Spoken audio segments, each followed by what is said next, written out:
Welcome back, everyone, to episode 15 of the Minot Business Podcast, presented by Bennett Creative Media. I am your host, Easton Bennett, and we're back with another guest, Elizabeth Sun. How's it going? It's going good. All right, so we're going to get right into it. Like we always do, we're just going to talk about, for the people that have never met you, don't know anything about you, what do you do? Sure. I make cakes here in Minot. I specialize in hand-painted buttercream cakes. So I use a palette knife, like the same way an artist would on a painting. Oh, really? To put flowers mostly, but I can paint really anything on a cake. I've done Volkswagen Beetles on cakes and all kinds of things. And I can do cake toppers too. So I paint cookies and then I also make macarons and I paint those. I just like to paint baked goods. Okay, so this is probably a question that should come later in the episode, but did you start as a painter? How did you get into painting cakes? So I didn't. I have a weird road to my business. So I started in philosophy. I have a PhD in philosophy. That's my other passion. Okay. So I really love going to school. And I did that for a long time. And then I worked at the university with international students for several years when I came back here to Minot. And I was looking for a more creative way to spend my time and make money. Okay. And I had started doing cakes and I saw somebody had made a painted cake like this online and I thought I would try that out. And I do have some natural artistic ability. I haven't taken any art classes or anything. But that did give me like the artist's eye that you need in order to compose a good cake. Because you do have to think of it as like a 3D piece of art. You have to think of it as this whole thing with dimension. And you have to think about the color theory when you're putting it together.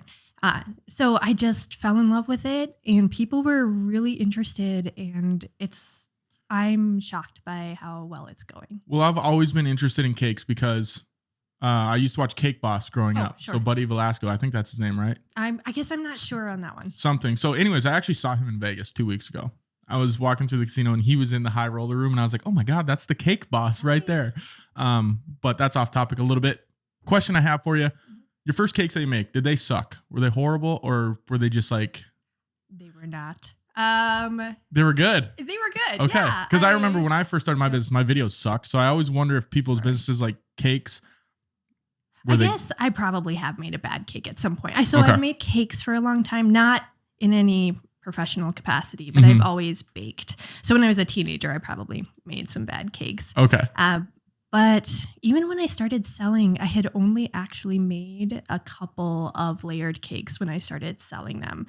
And I just have always been pretty good at baking. You follow the recipe.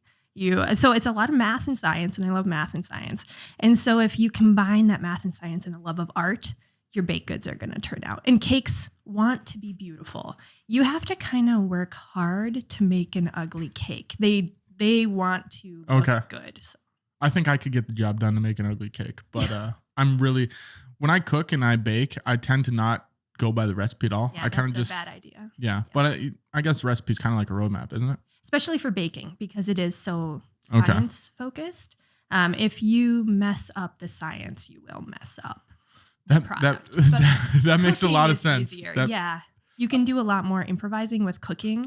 And once you know what you're doing with baking and you have your base recipes, you can then improvise with your base recipes. But if you pull out a load-bearing wall, essentially, that whole thing is going to crumble. So were you always interested in starting your own business, or what was the thought process like when you decided to start your company?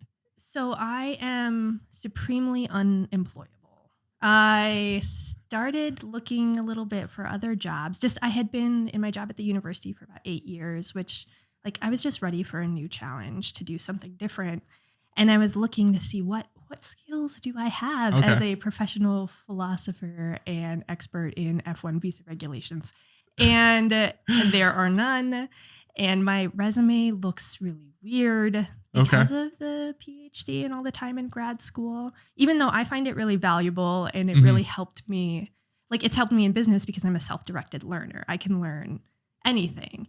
But I just wasn't what anyone was looking for to hire. And so I thought, okay, I need to learn a skill or something. And I realized that I had this talent for baking and talent for art.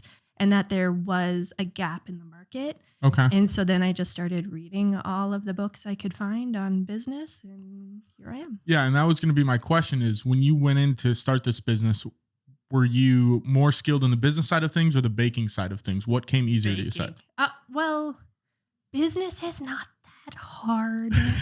So that's one of the things I'm learning that I would want people to see. And I know there are other aspects of it, and I'm probably messing up a million things that I'll find out later that I could do better.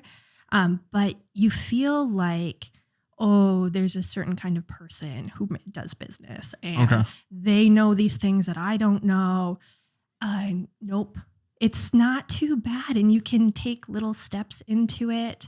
It doesn't have to be an all or nothing from the get-go.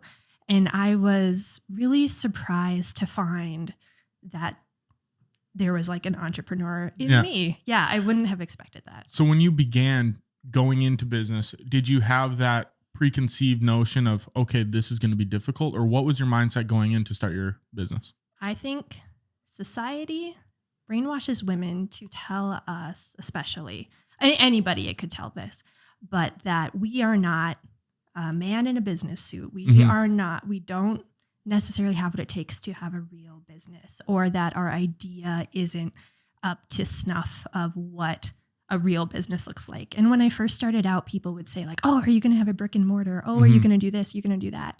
And I just had to shut them all out and just kind of go my own way and make a business that worked for me, met my goals, and worked for my life. And because I built a business that fits with my personality, I enjoy every aspect of it because it's so authentic and so natural for me. And that's one of the things I think a lot of people, when they think business, they think, okay, you have to have an office space and you got to wear fancy clothes and you got to have a board and you got to go to all these meetings. Or take classes specifically on it that you pay for or something. So what was the process like for you differentiating yourself between, let's say, just a business, let's use a bank, for example, compared to, okay, you're kind of in the creative field. Right. So, there's the creative side of things and then there's the more traditional businesses. Yeah. How do you differentiate yourself, or did you differentiate yourself in the beginning? Sure. So I wanted to make sure that everything I did really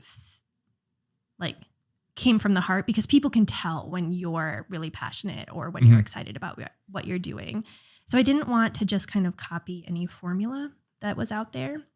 So I've tied myself very closely with the artist scene in Minot so that people see me as an artist who makes cakes. Just a different kind of artist. Exactly. Almost. So, and I use that kind of language even in my own mind to tell myself I am a freelance baking artist. I'm not I hate the word just a baker, but people will say oh, just a baker. And by that, they mean somebody who just reads recipes. Yeah. But as you know, making a cake is hard. Yeah. And it's well, try to make the cakes I'm making. Exactly. Yep. And so all of those people who are kind of being put down as just bakers, they're working so hard and they're doing something they're really passionate about. But sometimes they can't get that signal across to the consumer. And so I wanted to show the process, just the way you show the process of art, or the way artists sell their items and market their items. That's kind of the way that I'm marketing my baked goods. You can just eat yours. Yes. Which is even better. It's so awesome. It's very visceral, to have this beautiful piece of art that you then just can destroy. That's what I was going to ask you. So do you ever, or when you're starting, or maybe now, do you ever look at a cake that you make and then you think, wow, this is going to be ruined in 2 hours and I'll never see it again? Not ruined, finished. Yeah. Right. So the end of the art is it being consumed. Okay. Which is a very Zen thing. Yeah. But it's a process. And so the final process or piece of the puzzle is it being cut up, is the art is not finished until that plate is clean. That's kind of a cool concept to examine. How did you go about getting your first clients, pivoting a little bit more into the business side? So obviously in your home-based business, correct? Yes. So how did you go about getting your first clients with these baked goods? My first couple were family and friends, and so they were really supportive. I sold my first cake last October. Okay. Just crazy to even think about. So the month before that, I set up my website, I knew I wanted to have a really professional experience from beginning to end for the consumer. And so I set up a website and I set up my Instagram and Facebook. And I started taking those really seriously from the beginning and making sure I had high quality photos on those. But you can't really sell until you have sold. Mm-hmm. So my mother-in-law bought one of the first cakes, which was awesome. And then some friends from work had bought a few.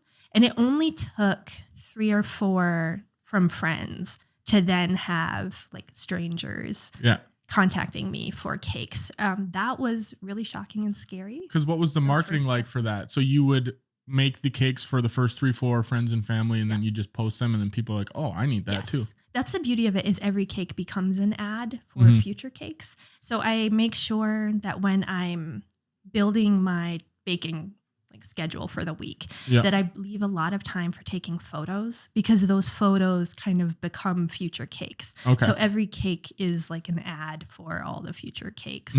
So I haven't actually spent any money on marketing up to this point. I don't spend money on anything.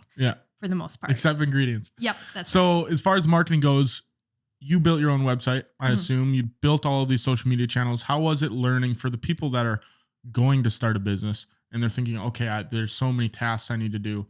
What is the process like for, making your own website, starting all these social media channels? Give a little bit of insight to the people. You have to go into it knowing you will feel a lot of frustration, and just to work through those feelings.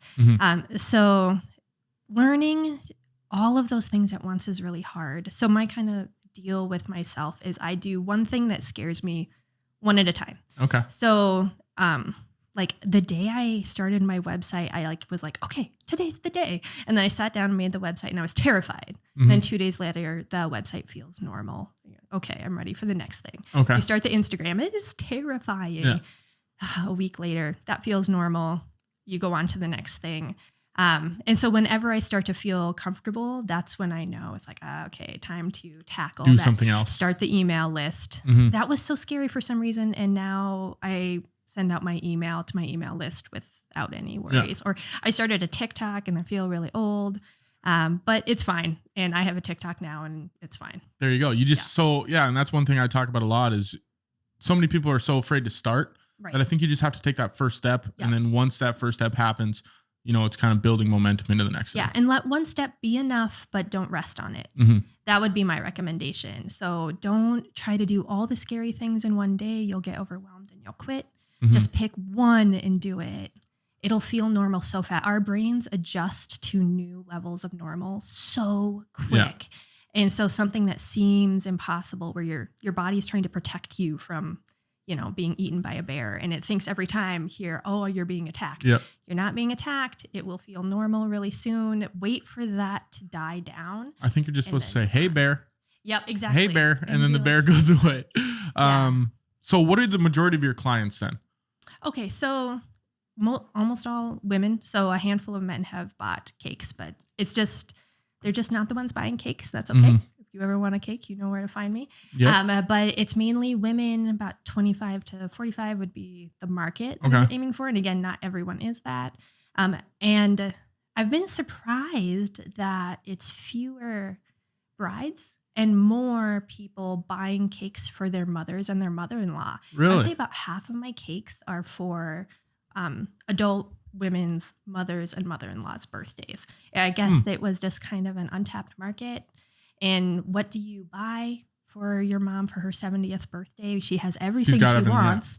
And so it's something so beautiful. These cakes are just stunning. And it can be in her favorite flowers. Or anniversaries. So people get them for anniversary parties, and maybe it matches the bouquet that the couple had at their wedding. Because that's kind of what I was thinking. Coming into this podcast, I had just assumed majority were wedding cakes.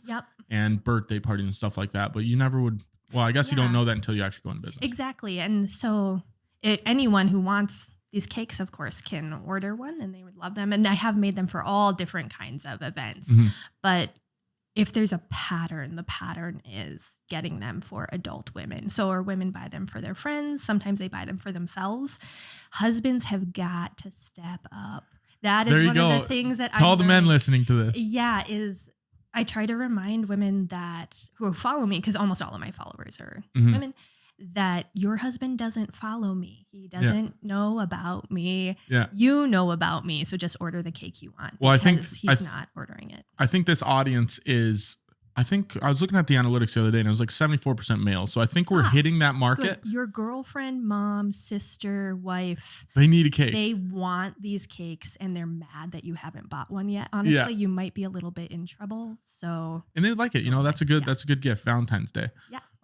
So going a little bit into, you deal with customers, clients every single day, and it's pretty much direct to consumer. So what is your advice for dealing with the community? Because me personally, I run a business to business company. So Sure. I deal with business owners and businesses, but I don't really work direct to consumer. What is your advice for working with the public?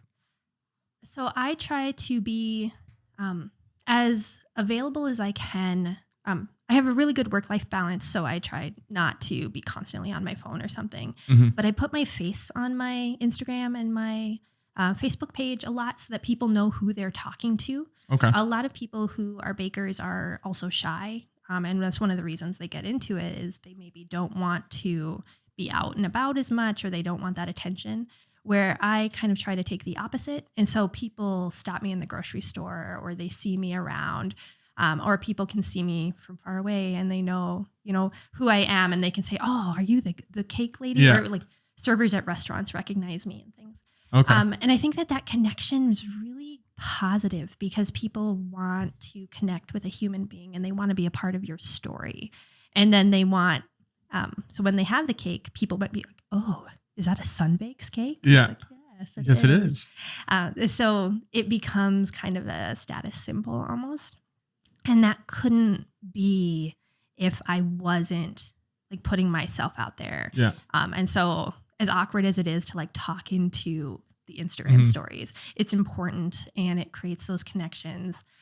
Because otherwise, if you're home in your kitchen, you can't really connect to people. Yeah. Yeah. And I try to be really kind in my emails because ordering a cake is a weird experience. There's a lot of choices you have to make that you didn't expect to have to make. Okay. And so I try to keep those emails as informative and short and kind as I can because people don't know what they need to do to order a cake. Like if you went to order a cake, you'd be like, "What do I need to tell you? I guess chocolate?" Yeah, I'd probably just say, Right.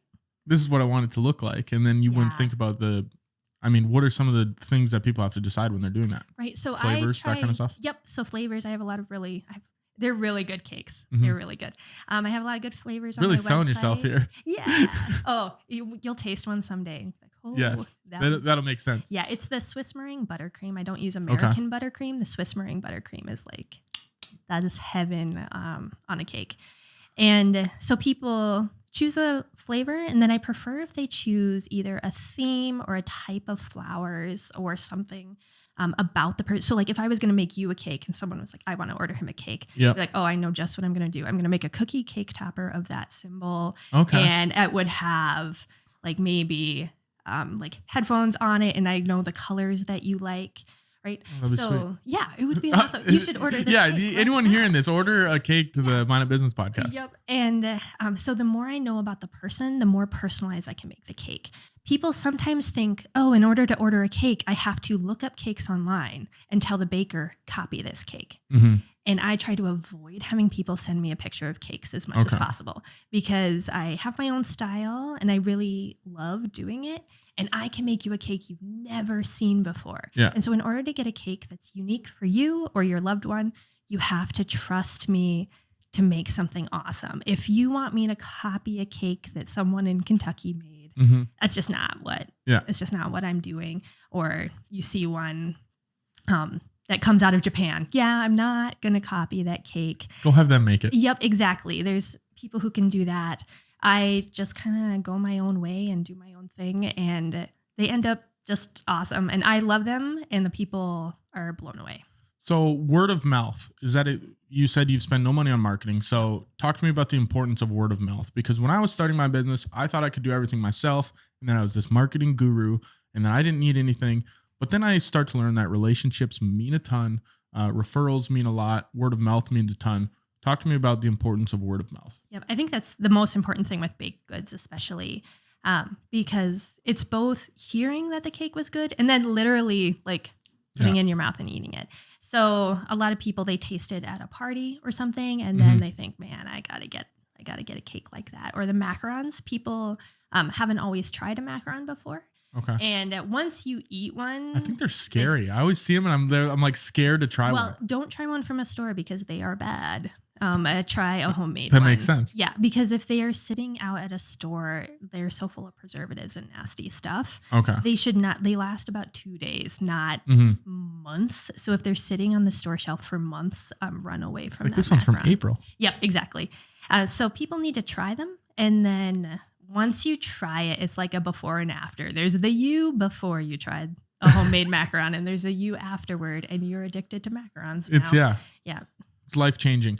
So some strategies and processes in any business, it's important to implement processes to better, operate your business. Yep. What are some processes that you have implemented? How did you implement those to make your business more efficient? Yep. So I started out with a good website. A lot of people don't even have that. So they take orders over like Facebook Messenger, and I don't take orders there because you can't keep track of that. Yeah. So I have my website. I take orders there. It is not scaling the way that I want, though. And so I have some good systems like spreadsheets and stuff, but it's not meeting my needs anymore. So I'm actually working with somebody to get a project management software service called, I'll see, hopefully it works. Yeah. It's like Dubsado. And I have a friend who does it, and she's going to code all of the forms for that. Oh, dang. Which is, because she needs a reference. She needs word of mouth. And so I'm willing to do some word of mouth for her to get that covered. So hopefully that should automate a lot of the systems, because anytime you spend clicking things or making the invoice manually is time that you're not baking or taking pictures of those cakes or talking into Instagram. Yep. And those are the things that can't be automated that I need to focus on. So is that kind of like delegating tasks for you then? You are focusing on your high value activities, because that's one thing in business where people are like, focus on your high value activities, hire out the lower value ones. And I'm just going to let the robots do it. So hopefully fingers crossed. Out. Yeah. So I'll let you know in a few months how that project management software is going. So you said you've spent no money on marketing. Yep. But why is marketing for your business important? Oh, because you need people to be passionate about your product. If you want a cake, like honestly, Walmart cakes are fine. They're fine. If all you want is a cake, you can go to Marketplace. They're not as good as mine by a long shot, but they're fine. They're going to get the job done. And there's going to be people for whom that's the right kind of cake. Just to get a sheet cake, they just want something simple. But in order to get people to see your product and to want your product, you have to make it desirable and make it something that they feel like they can't live without. And once you see these cakes come up in your feed, and the excitement of seeing and knowing like, oh, that was for Ashley. Oh, I bet Ashley was so excited to get that on her birthday. Or, oh, this cake that's for the Minot Business Podcast. Cool. I listened to that podcast. I wonder if they would make one for my business. It makes people want to be part of that story, because I'm not making it just my story, but it's almost like building a community. This is so sweet. It's Minot's story now, right? Oh, look at that. Yeah. So these cakes, they can only be from here. And I have a long way to go, but I get requests from people I don't know why people think I can ship cakes. Milk Bar made it seem too easy to ship cakes. And now people think, people are requesting, to ship them to New York. And I have to tell them, sorry, I can't. You'll have to New find York. Someone. Yeah, that's the thing. It's like, do you want a plane I can put it on? I told send your receptionist down and just pick it up. But they can't have it. Someone in New York can't have it. You can, because you're in Minot. So have you ever thought about if there's going to be any obstacles in the future of almost covering the whole entire market? But I guess people can keep buying cakes. Yeah, there's always need, especially with macarons. You don't need. I'm trying to get people to stop thinking of it as too special of an occasion. Okay. You can get a cake for anything. Yeah. Just a random Tuesday. Yeah, anything. Or like especially to show someone how much you care, that there could be littler things. Or like the macarons, when I paint them, they could be painted with anything. So they make good gifts for people if you need to give someone a goodbye gift. There's a lot of different things like that, but I can only produce so much. And so I don't need to sell 1,000. I only need to sell some. Have you ever thought about like building out a team that builds cakes with you? Maybe. I don't think so, but I'll never say never. Yeah. But I really value, I'm an introvert. So I like to be out doing this kind of thing and then to retreat home for 3 to 4 days. Go make some cakes. And see no one. Yes. And so the beauty of working out of my house, making my own hours, resting when I want to rest, and spending my time as I desire. I don't know if like starting a brick and mortar bakery would ever outweigh all of the benefits of working from home. Have there been any marketing strategies that haven't worked? If not, we can just skip it. Oh, sure. So I'm trying to think. That you tried and you're like, I'm not going to do that anymore. TikTok doesn't, but I knew that going in, it doesn't reach local people. Yeah. So my goal with that was just to exist so that if somebody searches for me, I'm there. So I want to exist on all the platforms. But that one does not convert to local sales. Okay. I've been really surprised that Facebook is the place where local people really are. I thought it would be Instagram. Local people love Facebook. Yeah, but I think time. Instagram's maybe the younger demographic a little bit. And so, that's my mom scrolls Facebook all the time. And so Instagram is definitely worth it, but I almost have to fight the algorithm because it wants to go worldwide. And it doesn't do me any good to have, I love the followers from far away, but they don't buy cakes. Correct. So unless I start selling a different kind of product, like I'm toying with possibly the idea a few years from now doing like food photography for bakers. Would you ever do maybe something like where you become a personal brand and you are not the cake lady, but let's say the cake lady, for example, and then you are making content around making cakes, maybe educational, maybe that kind of stuff. But it's hard because right now, my client and my audience is, I want it to be that 25 to 45 to 50-year-old woman in Minot. And the person who would be buying like a course on taking good photos of your cake. That's another baker in Tennessee. And trying to speak to both of those clients through the same Instagram page would be difficult. So that is something I'm really considering someday because I would love a source of passive income. That would be fabulous. And maybe it's like Sundbakes is like the business page where it's all the cakes and then you have your own personal brand on the side. See, I'm giving you great ideas. So those are things that I'm thinking about long term about. Like making courses is really popular right now. And I don't have time at the moment, but that might be something because I am in love with the food photography aspect. I love taking the pictures. And your photos on your websites and socials are awesome too. Thank you. And they're all with my cell phone. So which is crazy because I always thought those were like, well, learning right now that they're not with like a professional camera, but so they're you put me out of business one day. I hope so. Don't start doing videos with your phone. Collaborate before I put you out of business. But so I love taking those pictures, and it is possible to do it with your phone. You just have to know how and then how to style them and make them look good. There's a lot of talented bakers out there make gorgeous cakes. And they take a picture in fluorescent lights on their countertop from the side. So one thing I want to pivot into, I only got a couple of questions for you left here, but funding for your business. When you started your business, did you keep it pretty streamlined? How did that work? So I've read a lot of business books. None of them are very good. They're all painfully poorly written. But one that really helped me was the $100 startup. And I just spent no money and just made it so that as I make the cakes, I had the money to do what I needed to do with it. So I have like no debt associated with this, which is awesome. And it doesn't have to be expensive. That would be the other thing I would tell somebody is you don't have to get a loan. You don't have to do those things depending on what your business is. And that goes back to you might be able to build it. Starting a business the traditional way where they're like, okay, I need a business plan. I need to go to a bank and get this much money. I know when I started my video company, granted I was living in my parents' basement, so I had less overhead, but I put $1,000 into a bank account and I said, okay, I'm going to work with this. And obviously I haven't, needed any more than that. But people, I think, don't understand that you can start a business with little to no money. Debt depending is on not what it is. Fun. It's going to stress you out and it's going to make your business not fun. Correct. And there are some kind of businesses where maybe you need that. But the way I wanted to build Sundbakes was creating a business that couldn't fail because it could always pivot and just be different. Yeah. Like if I had to make it totally different tomorrow, I could just switch it, do something different. If like the price of butter is going up like mad. So say I wanted to make something that didn't have butter. I don't know what that would be, but I could just start tomorrow marketing that product and going for it.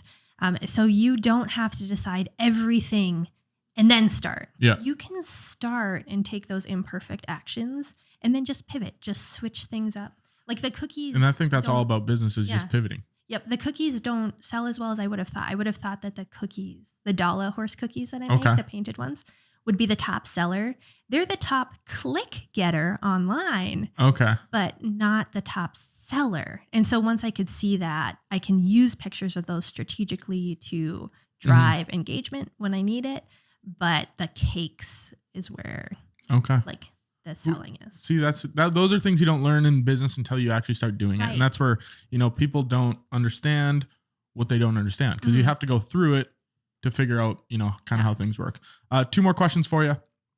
Advice to someone that wants to start their own business, or any endeavor. What would you give to that person? Start small. Challenge yourself. Don't rest on anything, but just take small steps and see what's possible, because a bunch of small steps built together is going to be a really strong base for something. Where too many people you see, they have these amazing ideas and they get scared or they just get stuck in the planning stage forever. And then when they start, or like they want to have a big announcement or something, don't save up for a big announcement. Talk about it the whole way. Like with Instagram or something. If you wait a month, people want to see the story instead of just the final product. Yeah, show behind the scenes, show what's going on. People will give you really helpful feedback. And that way people know when to reach out. Like if I hadn't been kind of out there talking about my process, that friend who does the project management software wouldn't have said like, oh, hey, do you want this really free setup that I can offer? Yeah, I need to do some coding. I do. Or I was able to make connections with a local florist, and she and I make cakes that match the bouquets, which is just stunning. Yeah. And that wouldn't be possible if I wasn't constantly talking about Sundbakes and about the process. If you make it too mysterious, it's not approachable. So 2 more questions for you. 3 bullet points. Top 3 pieces of business advice. Short, sweet, 3 bullet points. And then we'll get into your North Star, and then we'll wrap this up. So what are your top 3 pieces? Take imperfect action. I know that's one a lot of people throw around, but it's really important. Don't wait for things to be perfect to go for it. Trust yourself. You are an entrepreneur. You don't have to be a different person to own a business. The person that you are today is already an entrepreneur. And number 3, don't spend a lot of money. If you can find a way to start your business without crippling yourself with debt, you will enjoy the process way better. And then if it doesn't work, you can get out without sunk costs. Love that. Those are 3 wonderful pieces of advice. I'll back all of them. What is your North Star? I want to keep following my creativity. So I think Sundbakes is what's going to be it for a really long time. But I've learned that I have a lot more in me than I ever knew that I did. And so I'm excited to see where it takes me. And I want to keep that idea of being a freelance baking artist in mind. Sometimes I get caught up in like the other aspects of the business and like, wait, this isn't my actual goal. My goal is maximize my free time, work from home, enjoy my craft. So like saying no to some cakes that just don't bring me joy or that I just don't think will work for me, and saying yes to the projects that I'm excited about. Cool. Well, I'm excited to follow your journey. Thank you so much for coming on the podcast. Where can people find you? Oh yeah. Sundbakes on everything. So SUND is my last name, BAKES, one word. So sundbakes.com, and then Sundbakes on Instagram, Facebook, and TikTok if you are so inclined. Sweet. And in whatever format comes next, Sundbakes will be there. Perfect. We'll put all that information down in the description. Thank you guys for watching episode 15 of the Minot Business Podcast. Leave a rating, leave a review, share it with your mom, or actually maybe share it with your dad, because that's who we want to buy the cakes now. Yeah, and give them a cake while you're at it. Thank you so much for coming on the podcast. We will see you guys next Wednesday for episode 16 of the Minot Business Podcast.